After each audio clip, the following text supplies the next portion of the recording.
So Naruto versus DMS Kakashi fight start பண்ண முன்னாடி பார்த்தீங்கன்னா உங்களோட பவர்ஸ்லாம் பார்த்தீங்கன்னா ஃபஸ்ட்டு பார்க்கலாம். ஸோ ஃபஸ்ட்டு பார்த்தீங்கன்னா கக்காஷியோட செட் பார்த்தீங்கன்னா போகலாம். ஸோ நான் முதல்ல பார்த்தீங்கன்னா சொல்லிடுறேன், டிஎம்எஸ் கக்காஷி பார்த்தீங்கன்னா டெம்பரரி பவர் தான். அது பார்த்தீங்கன்னா ரொம்ப நேரம் பார்த்தீங்கன்னா யூஸ் பண்ண முடியாது. சரி, இப்போ கக்காஷியோட பவர்ஸ்லாம் பார்த்தீங்கன்னா பார்க்கலாம். ஸோ கக்காஷி பார்த்தீங்கன்னா டிஎம்எஸ்னால பார்த்தீங்கன்னா கண்டிப்பாக பார்த்தீங்கன்னா அவர்கிட்ட சுசனா பார்த்தீங்கன்னா இருக்கும். கமோ எரிக்கிரி, கமோ ஷூரிகேட், கமோன்ற மாதிரி பார்த்தீங்கன்னா பல ஸ்பேஸ் டைம் ஜுக்ஸ் பார்த்தீங்கன்னா அவர்கிட்ட பார்த்தீங்கன்னா இருக்குது. ஸோ இது பார்த்தீங்கன்னா கக்காஷி ஒரு நல்ல ஒரு அட்வான்டேஜ்னு பார்த்தீங்கன்னா சொல்லலாம். பட் கக்காஷி பார்த்தீங்கன்னா டிஸ்அட்வான்டேஜ் பார்த்தீங்கன்னா இங்கே இருக்குது. ஸோ அது நான் பார்த்தீங்கன்னா சொல்கிறேன். டிஸ்அட்வான்டேஜ்னு பார்த்தா நம்ம கக்காஷி கிட்ட இருக்கிற டிஎம்எஸ்ஸே பார்த்தோன்னா ஒரு டெம்பரரி பவர்னால பார்த்தோன்னா இதே ஒரு பெரிய டிஸ்அட்வான்டேஜாக பார்த்தோன்னா அமையுது. ஸோ அது மட்டும் இல்லை, கக்காஷி பார்த்தோன்னா சாகரா பார்த்தோன்னா மானாவரியாக பார்த்தோன்னா காலியாகும். அது காரணமே பார்த்தோன்னா ஒரு உச்சக்காலம் கூட கிடையாது. அதனால தான் பார்த்தோன்னா இதுவும் பார்த்தோன்னா ஒரு பெரிய டிஸ்அட்வான்டேஜாக பார்த்தோன்னா முடியறதுக்கு வாய்ப்பு இருக்குது.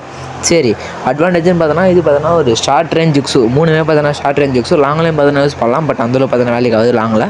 ஸோ ஷார்ட்டில் நருட்டோ வந்தால் கண்டிப்பாக பார்த்தோன்னா கக்காஷி கொஞ்சம் அடிக்கிறதுக்கு பார்த்தோன்னா வாய்ப்பு இருக்குது. சரி, இப்போ நருட்டோ சைடு பார்த்தோன்னா வரலாம். நருட்டோ ஃபுல் வீடியோ பார்த்தீங்கன்னா இங்கே ஆரம்ப மார்க் அதில் பார்த்தீங்கன்னா இருக்குது. மறக்காம பார்த்தோன்னா செக் பண்ணி பார்த்து மகிழவும். சரி, இதோட பெனிஷியலில் சந்திப்போம். டாட்டா, பாய்.